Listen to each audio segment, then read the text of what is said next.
오늘 읽은 말씀에 근거해서 마태복음 강해의 81번째 시간으로 그분은 하나님의 아들이라고 하는 제목으로 말씀드리겠습니다.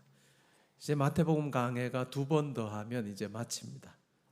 마지막까지 마태복음 말씀을 통해서 하나님 주시는 은혜를 우리 모두 다 누리면 좋겠습니다. 작년에 우리가 100주년 행사하면서 모셨던 김형석 교수님이 계십니다. 그때 103세이셨습니다. 아주 건강하셨고 아주 정신도 또렷하셔서 말씀을 참 우리에게 잘 전해주셨던 분입니다. 그분이 어떤 유튜브에서 이런 말씀을 하셨습니다. 목사님이나 신부님의 책보다 스님의 책이 사람들에게 더 인기가 있다. 대중성을 띈다는 말씀이죠. 그러면서 그 이유가 바로 삶의 이야기를 하기 때문이다 라고 그렇게 말씀하셨습니다. 전적으로 맞는 말씀입니다. 목사님이나 신부님이 책을 쓰는 거 써서 이렇게 파는 것보다 스님들이 책을 써서 팔면 베스트셀러도 되고 하는 그런 현상이 있습니다. 전적으로 맞는 말입니다. 왜 그럴까라고 하는 부분이죠. 왜 그럴까라고 생각을 해보면 불교의 경우에는 자기를 다스리는 수련이라고 하는 게 중요합니다. 자기의 마음을 비우기도 하고 또 다른 것으로 채우기도 하고 이렇게 수련하여서 자기의 삶을 자기가 잘 가꿔가는 것이 중요하죠.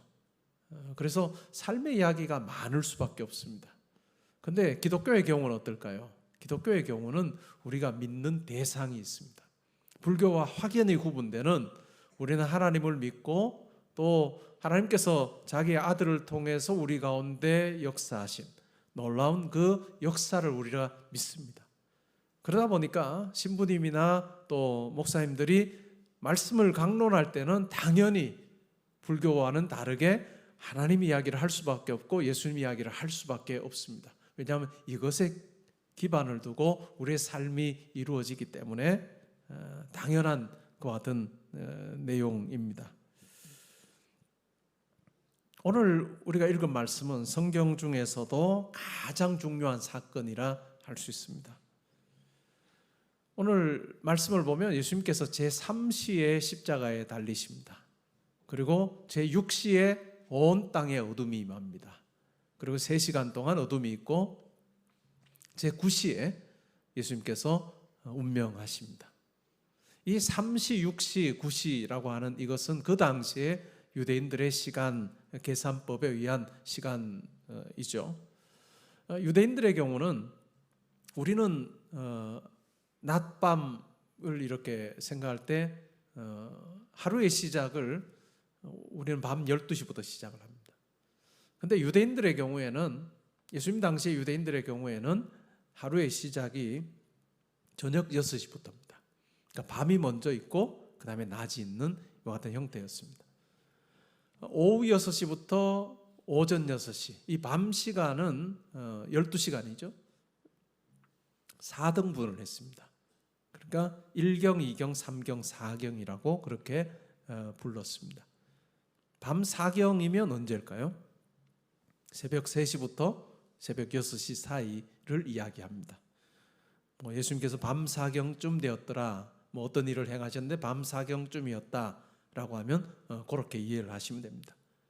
근데 낮을 계산하는 법은 계산법이 또 좀 달랐어요. 낮은 새벽 6시부터 저녁 6시까지 이 12시간인데 새벽 6시가 0시였습니다. 그리고 1시가 7시죠. 그렇게 해서 제3시가 그러면 언제일까요? 오전 9시입니다. 여러분들이 복음서를 읽으시다가 이렇게 3시나 6시나 9시나 이런 시간에 어떤 묘사가 나오면 여러분 우리가 사용하는 시간으로 이해를 하시려면 플러스 6을 하시면 됩니다. 그러니까 제3시면 6을 더하면 몇 시죠? 오전 9시입니다. 그리고 6시면 플러스 6을 하면 12시입니다. 그리고 9시면 플러스 6을 하면 15시, 그러니까 오후 3시가 됩니다. 그렇게 이해를 하시면 됩니다. 예수님께서 오전 9시에 십자가에 달리셨고 12시가 되었을 때 가장 날이 밝을 때 아닌가요? 이 12시가 되었을 때 어둠이 이 땅에 임합니다. 그리고 3시간 동안을 어둠으로 이렇게 짙게 깔려 있었습니다. 그리고 오후 3시가 되었을 때 예수님께서 운명하셨습니다.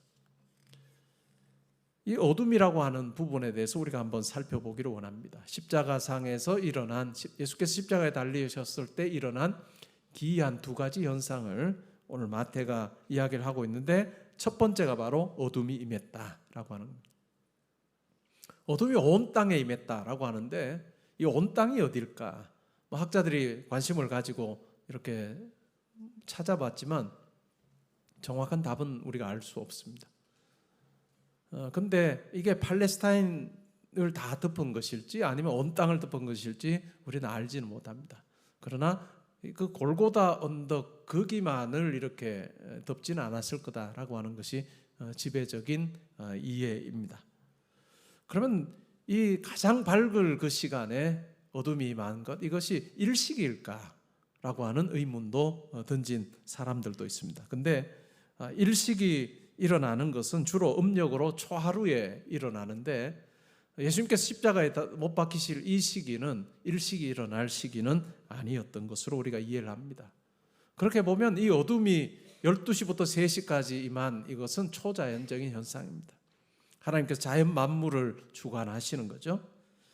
섭리로 이 자연 만물을 다 주관하시는데, 하나님께서는 예수께서 십자가에 달리실 그때는 섭리를 뛰어넘어서 어둠이 있게 하셨다라고 우리가 이해를 해볼 수 있습니다.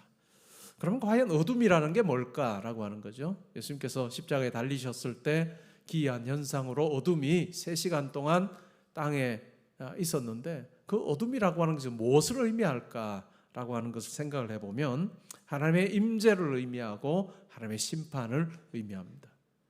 구약 성경에서 하나님의 임재와 하나님의 영광을 이야기할 때는 주로 불로 임재를 하십니다. 근데 심판, 하나님의 임재이면서 동시에 심판을 이야기할 때는 어둠으로 임하시는 경우들도 여러 번 있었습니다. 아모스 8장 9절에 보면 이런 말씀이 나옵니다. 주 여호와의 말씀이니라. 그날에 내가 해를 대낮에 지게 하여 백주의 땅을 캄캄하게 하며 라고 하는 말씀이 나옵니다. 죄악으로 인해서 하나님께서 지으신 이 땅이 죄로 가득 찼을 때 하나님께서 임재하셔서 심판하시는 그것이 바로 이 어둠이기도 했습니다. 우리가 10가지 재앙, 출애굽기를 보면 하나님의 백성들을 놓아주기를 거부하는 바로 왕에게 하나님께서 여러 재앙을 내리셨는데 그 중에 하나가 흑암 재앙이었습니다. 앞을 볼 수 없는 그와 같은 흑암이 3일 동안 애굽 전역에 있었다라고 그렇게 이야기를 합니다. 이 어둠을 통해서 하나님께서 보여주시는 것이 뭘까요? 이 땅에 내가 주인이다. 이 땅을 내가 심판하고 이 땅을 내가 주관하고 있다라고 하는 것을 보여주신 것입니다. 이 어둠은 이 땅을 향한 하나님의 심판입니다. 근데 그 심판을 지금 누가 담당하고 있을까요? 하나님의 아들이신 예수님께서 그 심판을 담당하고 계십니다. 십자가에서 고통을 당하시면서 예수님께서 이렇게 부르짖습니다. 엘리 엘리 라마 사박다니 라고 그렇게 외칩니다. 나의 하나님 나의 하나님 어찌하여 나를 버리셨나이까 라고 하는 절규입니다. 우리가 지난주에 십자가의 그 고통을 이야기하면서 육체적인 고통에 대해서 생각을 해보았습니다.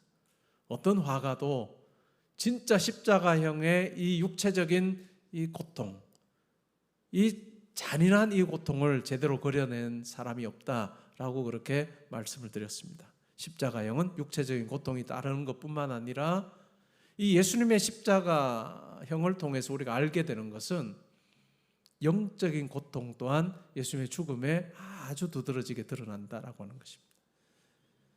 엘리 엘리 라마 사박다니 나의 하나님 어찌하여 나를 버리셨습니까? 라고 외치고 있는 이 예수님의 절규 속에 나타나 있습니다.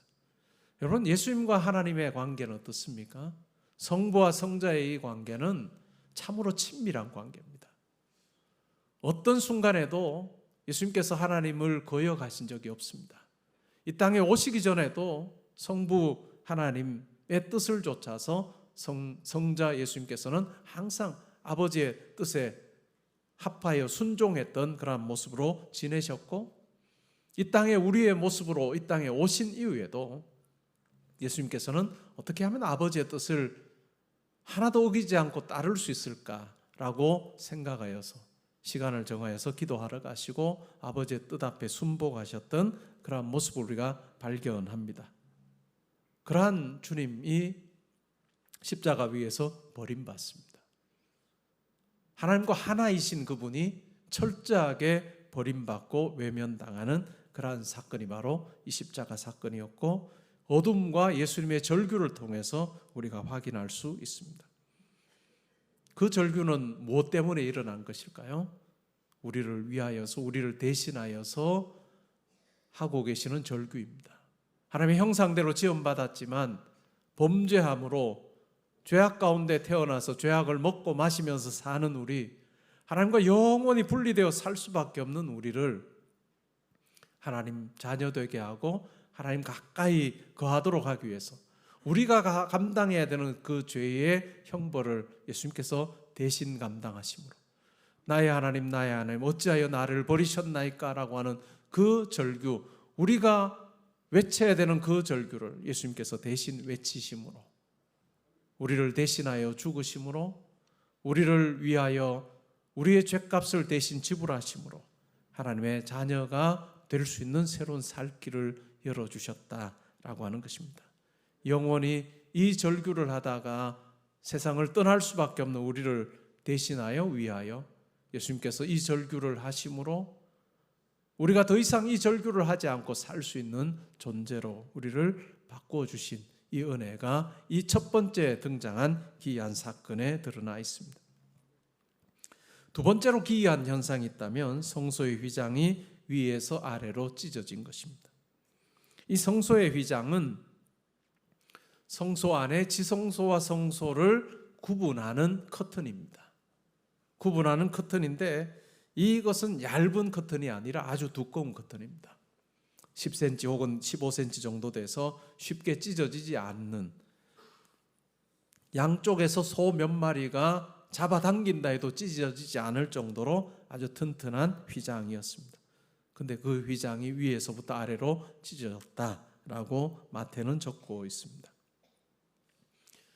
이 지성소와 성소를 가르는 이 휘장의 역할이 두 가지가 있습니다. 하나는 이 휘장이 있음으로 말미암아 아무나 자유롭게 지성소에 들어가지 못하게 하는 역할을 했습니다. 성소에서는 제사장들이 제사를 드리거나 그들이 해야 되는 직무를 감당을 했습니다. 그런데 이 지성소에는 딱 한 사람만 들어갈 수 있었는데 그가 바로 대제사장이었습니다. 그리고 자기가 원하는 대로 들어갈 수가 없고 1년에 딱 한 번 대속죄일에, 욤 키푸르라 부르는 그 대속죄일에 대제사장이 딱 한 번 들어가는 것이 허용되었던 공간이 바로 지성소였습니다. 이 커튼이 있으므로, 휘장이 있으므로 하나님께 나아가는 것이 제한이 있었다라고 하는 것을 우리에게 알려줍니다. 브루스 제이 말리나라고 하는 학자가 있습니다.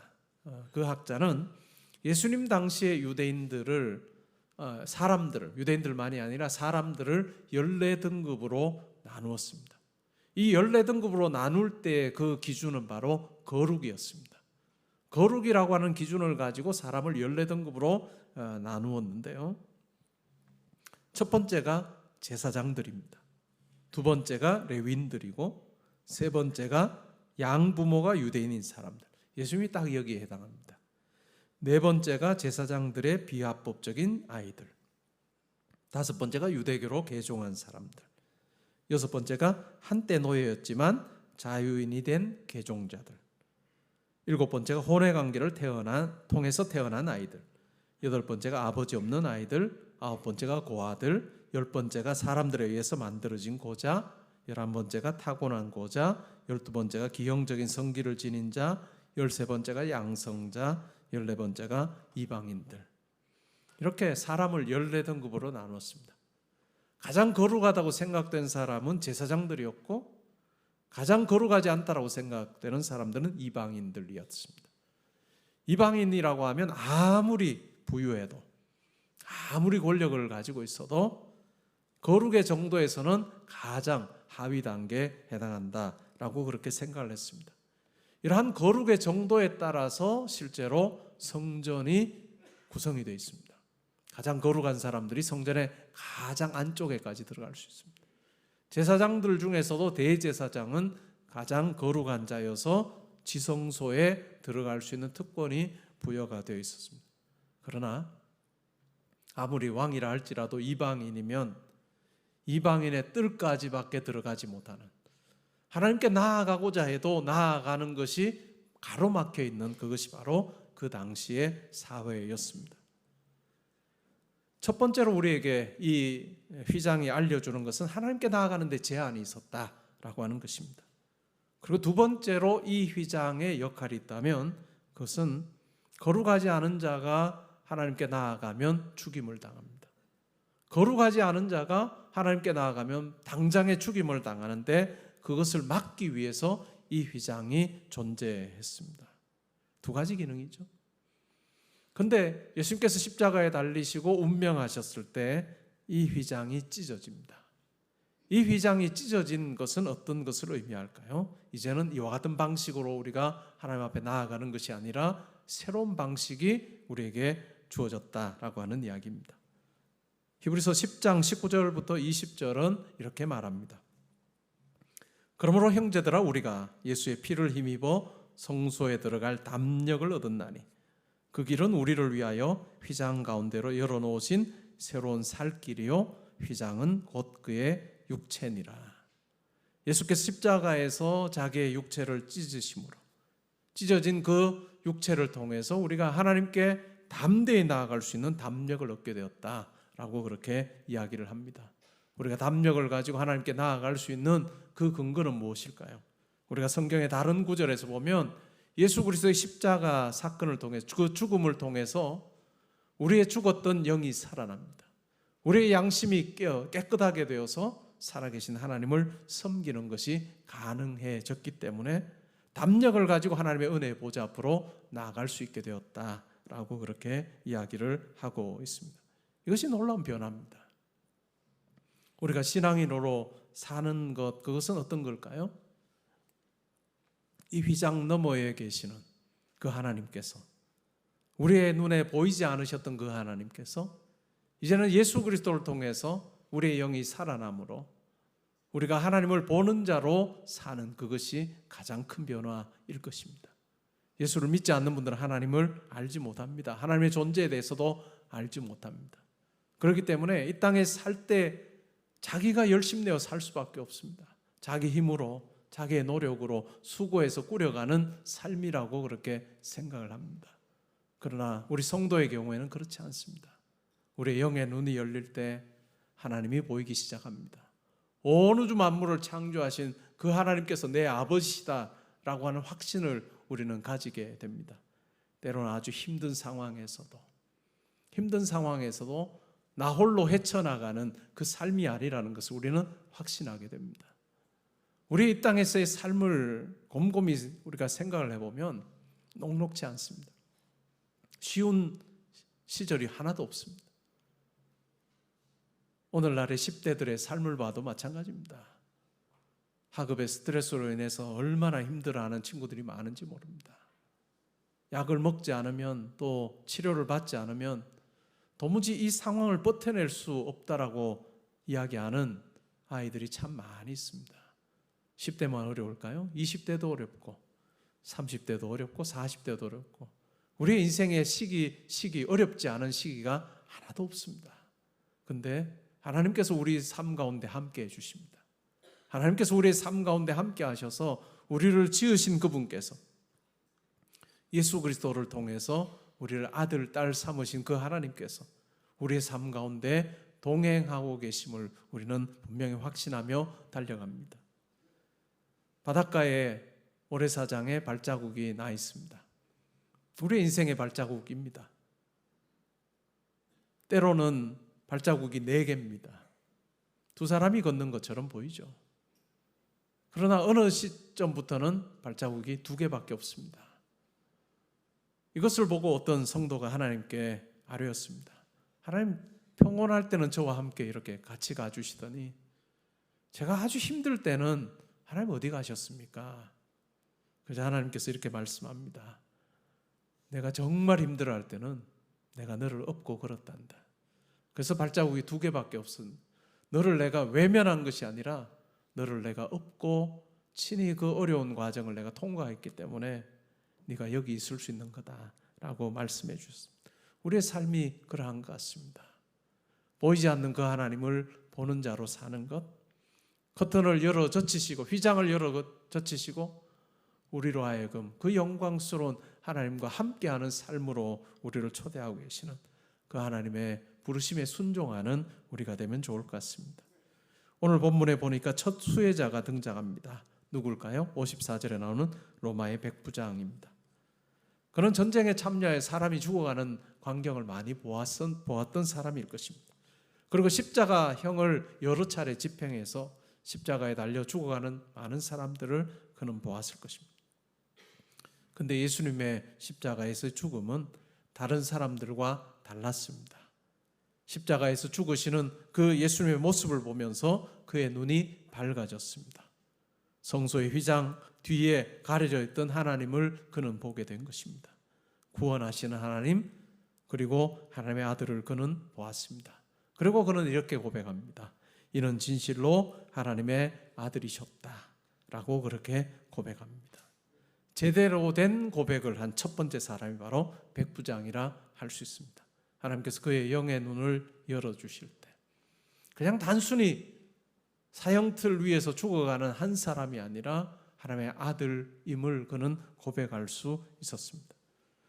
예수님께서 홀로 십자가를 지시는 그 모습을 멀리서 마음으로 함께했던, 지켜보면서 함께했던, 고난에 동참했던 자들이 있습니다. 제자들이 아니었습니다. 여인들이었습니다. 갈릴리로부터 예루살렘으로 예수님을 따라온 여인들이었습니다. 이들은 단지 구경꾼이 아니고 예수의 부활의 첫 목격자가 되는 영광을 그들은 누렸습니다. 십자가 주변에 많은 사람들이 있었습니다. 구경꾼들이 있었습니다. 엘리 엘리 라마 사박다니라고 외칠 때 엘리야를 부르나 보다, 이제 곧 엘리야가 와서 예수를 도와주나 보자라고 이야기했던 구경꾼들이 있었습니다. 우리 신앙생활에서 참 중요한 것은 이 부분입니다. 내가 신앙생활에서 구경꾼으로 내 인생이 끝나지 아니하는 것이 중요합니다. 예수님께서 하나님 나라 복음을 전하실 때에 많은 군중들이 예수님과 함께 했습니다. 예수님을 따르는 자들이 많았습니다. 오늘은 예수께서 어떤 일을 하실까 호기심을 가지고 따르는 많은 사람들이 있었습니다.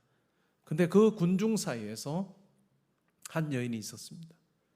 12해 동안 혈루증을 앓았던 여인입니다. 근데 그 여인은 단순히 그냥 호기심을 가지고 구경꾼으로 예수님을 대하지 않습니다.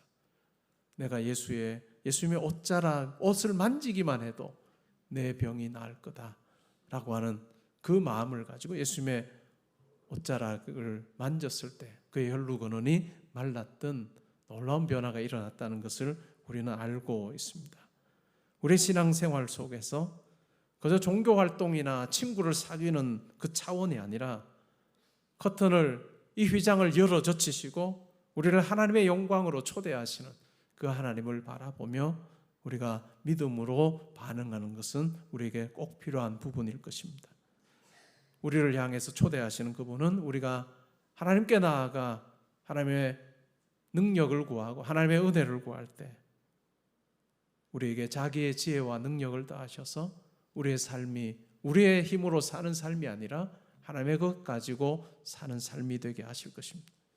히브리서 4장 14절부터 16절에서 우리 성도의 삶에 대해서 이렇게 묘사하고 있습니다. 우리 다 함께 한번 읽으면 좋을 것 같습니다. 함께 읽습니다. 그러므로 우리에게 큰 대제사장이 계시니 승천하시니 곧 하나님의 아들 예수시라. 우리가 믿는 도리를 굳게 잡을지어다. 우리에게 있는 대제사장은 우리의 연약함을 동정하지 못하실 리가 아니요 모든 일에 우리와 똑같이 시험을 받으시니로되 죄는 없으시니라. 그러므로 우리는 긍휼하심을 받고 때를 따라 돕는 은혜를 얻기 위하여 은혜의 보좌 앞에 담대히 나아갈 것이니라. 아멘.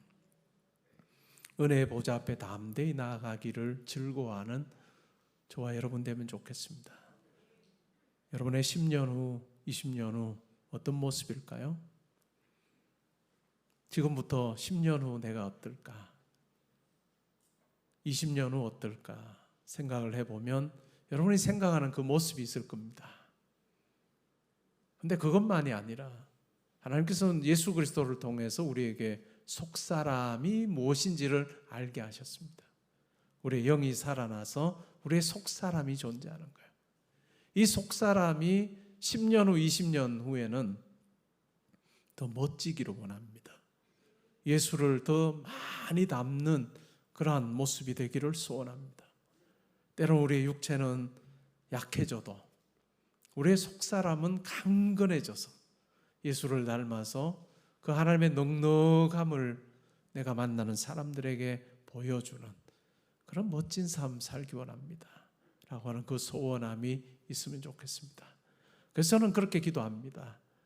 우리가 하나님 앞에서는 마지막 호흡하는 그때 육체적으로 우리가 약해도 우리의 속사람은 가장 강건하여서 예수를 가장 잘 담는 모습으로 살다가 우리가 하나님 앞에 서는 그 영광이 저와 여러분에게 있기를 주님의 이름으로 축복합니다. 아멘.